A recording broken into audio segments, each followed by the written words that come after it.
Chers amis, bonjour et bienvenue. Bonjour Père Julien. Aujourd'hui, nous parlons de l'évangile de ce troisième dimanche de Pâques à Nessé.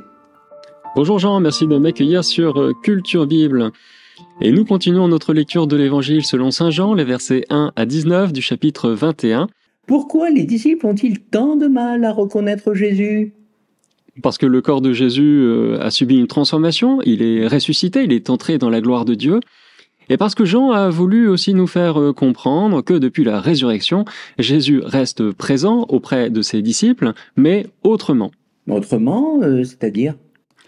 Il est présent par la foi. Mais rappelez-vous, Jean, c'est déjà ce que Jésus disait à Marie-Madeleine au petit matin de Pâques, avec ce geste de mise à distance, « Cesse de me toucher, parce que je ne suis pas encore monté vers mon Père ». Marie avait l'habitude de voir Jésus, de l'entendre, éventuellement de le toucher. Mais à partir de la résurrection, Jésus va accompagner ses disciples pour qu'ils découvrent que par la foi, les sacrements, par une vie en Église, avec tout ce que ça peut comporter, les disciples peuvent continuer à suivre Jésus, mais autrement.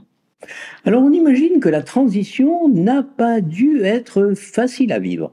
Non, ça a été une transition redoutable, et c'est pour cette raison que Jésus est resté 40 jours avec ses disciples, et qu'à Pentecôte, il leur a envoyé son Esprit Saint.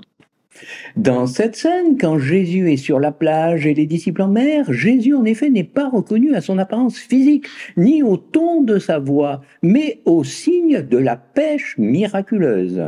Oui, et je trouve que ça met en valeur l'efficacité et l'autorité de la parole de Jésus. De ce point de vue, on peut dire que rien n'a changé avant et après la résurrection. La parole de Dieu continue son œuvre dans le monde, elle encourage les disciples qui sont tentés au découragement sur la barque, et elle leur révèle aussi la présence du ressuscité. Et on retrouve le disciple bien-aimé qui est le premier à reconnaître Jésus. Ça me fait penser à cet autre passage de l'Évangile où Jésus est dans la barque des apôtres, mais endormi. Et les disciples sont perdus parce qu'ils ont l'impression d'être livrés à eux-mêmes. C'est un très bon rapprochement. Comme dans le passage d'aujourd'hui, Jésus est là, tout près, mais il est sur le rivage. La mer, le rivage, tout un symbole, pas vrai ? Oui, Jésus a posé les pieds sur les rivages de la vie éternelle, alors que nous sommes toujours malmenés par les tempêtes de la mer et les incertitudes du monde. Mais Eh oui. nous avons comme repère Jésus. Il est là, il nous attend dans la prière et les sacrements. Et il est finalement la seule réalité qui a de la consistance, parce que justement, il est déjà sur la terre ferme, et sans lui, eh bien, on le voit dans le passage de l'Évangile, le travail des disciples perd tout son sens. Jésus attend ses disciples, il leur a préparé un repas. Vous parlez des sacrements, mais du pain et du poisson, dites-moi, ça ne correspond pas exactement aux éléments de l'Eucharistie ? Alors pourtant, la formule « il prit du pain et le leur donna » correspond absolument à celle utilisée dans le discours sur le pain de vie en Jean chapitre 6. Et saint Augustin a fait le lien aussi entre ce repas partagé sur la plage et l'Eucharistie en disant que le poisson cuit, c'est le Christ qui a souffert, et le pain, c'est encore le Christ qui est descendu du ciel. Notez aussi que dans les premières images chrétiennes, dans l'iconographie chrétienne, le pain et les poissons sont toujours des symboles de l'Eucharistie. La mission des disciples est inséparable de l'Eucharistie. Est-ce que ce n'est pas ce que l'on dit ? L'Église fait l'Eucharistie et l'Eucharistie fait l'Église. Ah oui, très très belle citation, c'est dans la communion au corps et au sang du Christ que l'Église se recentre sur le Christ, reprend ses forces et peut projeter une lumière nouvelle sur ce qu'elle vit. L'amitié. Ah, je voudrais parler de l'amitié. C'est un thème incontournable dans ce passage. Alors, peut-on être ami avec Jésus, Père Julien ? L'amitié avec Jésus est essentielle. Il ne s'agit pas simplement de célébrer des rites, comme les sacrements, mais avant tout de nouer avec Jésus, dans la prière, une relation personnelle et vivante et sincère. C'est ce que le disciple bien-aimé fait apparaître tout au long de ce 4e évangile. Alors je rappelle brièvement toutes les fois où il apparaît. Le disciple bien-aimé pose sa tête sur la poitrine du maître au cours de la dernière scène. Ensuite, il se trouve au pied de la croix avec la mère de Jésus. Puis, avec Pierre, il est le témoin de la tombe vide. Et enfin, il apparaît une dernière fois au chapitre 21 en présence du ressuscité. Voilà, donc le disciple bien-aimé fait figure de modèle pour tous les croyants. Si l'affection du disciple bien-aimé à l'égard de Jésus est sans trace d'ombre, il n'en est pas de même pour Pierre, n'est-ce pas? Et d'ailleurs, le chapitre 21 fait allusion à la scène du reniement de Pierre de plusieurs façons. C'est autour d'un feu de braise que Pierre a été pris à partie par une servante qui l'a renié 3 fois Jésus. Et au chapitre 21, sur la plage, Jésus attend ses disciples autour d'un même feu de braise. Donc vous voyez le rapprochement. Et comme Pierre a renié 3 fois, il est amené aussi à dire sa foi en Jésus à 3 reprises.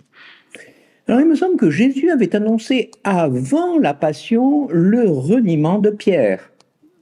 Oui, c'est au chapitre 13.